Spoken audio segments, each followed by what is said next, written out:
7 जनवरी 2021 ये वो दिन था जब इलॉन मस्क इस दुनिया के सबसे अमीर इंसान बने। और वही दूसरी तरफ 7 जनवरी 1943 को निकोला टेस्ला की मौत हुई थी। और ये वही टेस्ला थे जिनके नाम से इलॉन मस्क ने अपनी कंपनी की शुरुआत करी। अब इसे हम इत्तेफाक कहे या कुदरत का करिश्मा, ये तो कोई नहीं जानता, लेकिन जिस समय पूरी दुनिया डेबिट कार्ड जैसी आधुनिक चीज का इस्तेमाल करना शुरू ही किया था, उस समय इलॉन मस्क ने पेपैल कंपनी को इन्वेंट किया था, जिसके थ्रू आप ऑनलाइन पैसे भेज सकते हो। और ये लगभग आज से महज 20 साल पुरानी बात थी। जिस समय पूरी दुनिया पेट्रोल और डीजल निर्मित गाड़ी का इस्तेमाल करते थे, तब इलॉन मस्क ने अपनी इलेक्ट्रिक कार का इन्वेंशन किया। उस समय पूरी दुनिया उनका मजाक उड़ाया ये बोलकर कि इलेक्ट्रिक कार्स का कोई प्रैक्टिकल यूज ही नहीं हो सकता। लेकिन आज उनकी टेस्ला कंपनी की गाड़ी पूरी दुनिया में सबसे ज्यादा बिक रही है। और जब से हम धरती के ग्लोबल वार्मिंग से जूझ रहे हैं, वही इलॉन मस्क इंसानियत को जिंदा रखने के लिए मार्स पर इंसानी बस्तियां बसाने का प्लान कर रहे हैं। इस बात से ये साफ पता चलता है कि ये आदमी टेक्नोलॉजिकल फील्ड में अपने समय से काफी आगे है। जो आज दुनिया के सबसे अमीर इंसान है, उन्होंने साल 2018 में अपने ट्विटर पर यह पोस्ट किया था कि उन्हें पैसे कमाने से मतलब नहीं है, क्योंकि उनका आधा पैसा धरती के क्लाइमेटिक प्रॉब्लम को सॉल्व करने में लगा हुआ है और बाकी का पैसा मार्स यानी मंगल पर इंसानी बस्तियां बसाने के लिए इस्तेमाल किया जा रहा है।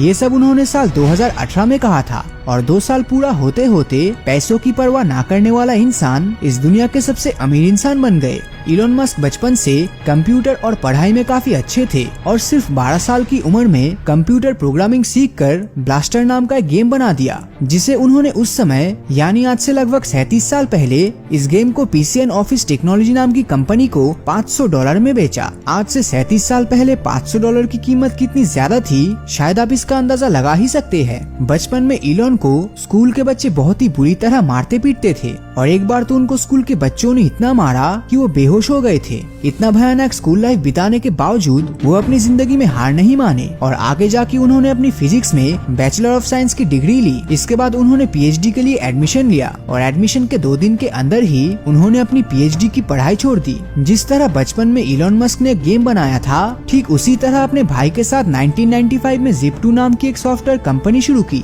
जिसे आगे चल के कॉम्पैक्ट ने $307 मिलियन में खरीद ली। इस डील के कारण इलॉन मस्क को Zip2 का 7% यानी लगभग $22 मिलियन मिला और इसी 22 मिलियन का आधा पैसा इन्वेस्ट करके X.com नाम की एक फाइनेंशियल सर्विस देने वाली कंपनी की स्थापना की। और 1 साल बाद ये कंपनी कॉन्फिनिटी नाम की एक कंपनी से जुड़ गई और फिर इसी के साथ मर्ज होने के बाद पेपैल कंपनी का जन्म हुआ। लेकिन इलॉन मस्क का मेन मकसद पैसे कमाना नहीं था। अगर पैसा कमाना ही उनका मेन ऑब्जेक्टिव होता तो शायद वो यहीं पर रुक जाते, लेकिन ऐसा नहीं हुआ। 2002 में पेपैल को ईबे ने $1.5 बिलियन देकर खरीद लिया, जिसमें इलॉन मस्क को $1165 मिलियन का फायदा हुआ था, जिसमें से आधा पैसा उन्होंने स्पेसएक्स नाम के एक प्राइवेट स्पेस एजेंसी कंपनी बनाने में लगा दिया और बाकी के पैसे से टेस्ला नाम की electric car and clean energy company की स्थापना की, जिसे धरती के खत्म हो रहे लिमिटेड ऑयल या कोल के रिप्लेसमेंट के तौर पर इस्तेमाल किया जा सके। जब उन्होंने स्पेसएक्स कंपनी को शुरू किया, तब उन्हें काफी मुश्किलों का सामना करना पड़ा, क्योंकि स्पेसएक्स के शुरुआती समय में रॉकेट्स के कॉस्ट के बारे में जानने के लिए इलॉन मस्क रशिया गए थे। रशिया जाने के बाद उन्हें पता चला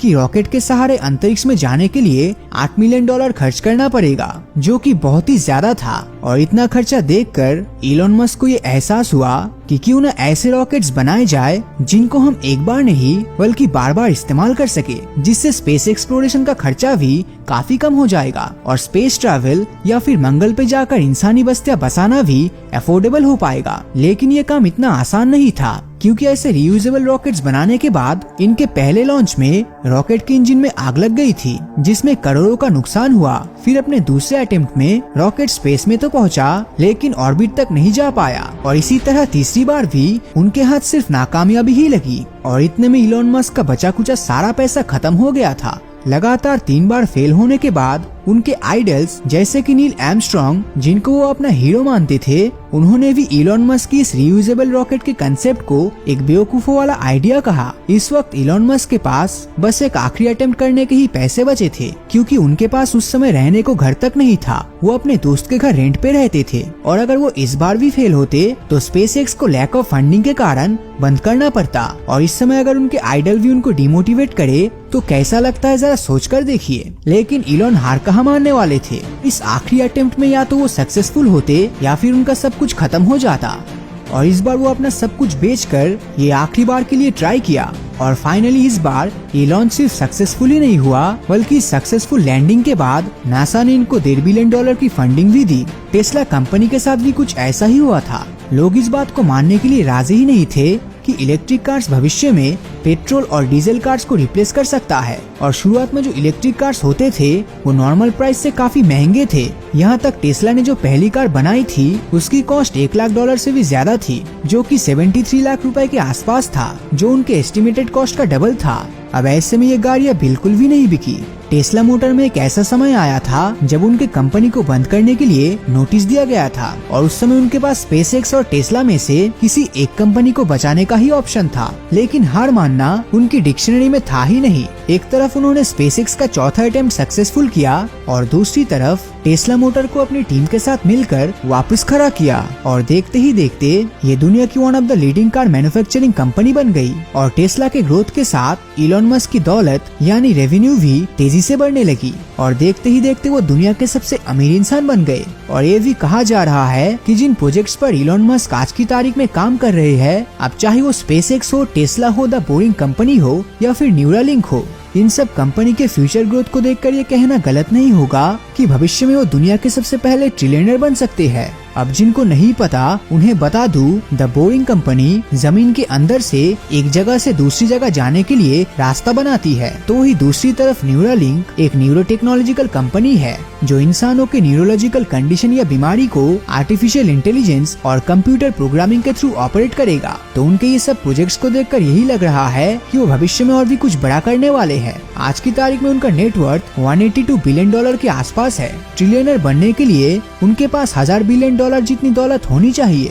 सोचने में भी अजीब लगता है कि जिस इंसान ने आज से 2 साल पहले कहा था मेरे लिए पैसा उतना मैटर नहीं करता, वही आज दुनिया के सबसे अमीर इंसान बन चुके हैं। इससे यही साबित होता है कि अगर आप अपने लक्ष्य से ज्यादा अपने काम के तरीके और प्रोसेस से प्यार करें तो पैसा आपको आपकी सोच से भी ज्यादा मिलेगी। तो अगर इस वीडियो ने आपको जरा सा भी मोटिवेट किया हो तो इस वीडियो को लाइक और अपने दोस्तों के साथ शेयर करना मत भूलना। और जिन लोगों ने अभी तक हमारे फेसबुक पेज ब्रीदिंग नॉलेज को फॉलो नहीं किया है वो वीडियो के ऊपर दी गए फॉलो बटन को क्लिक कर दीजिए, ताकि जब भी कोई नया वीडियो अपलोड होगा उसका नोटिफिकेशन आप तक सबसे पहले पहुंचेगा। तो मिलता हूँ आपसे अगले वीडियो में, और हमेशा की तरह थैंक्स फॉर वॉचिंग।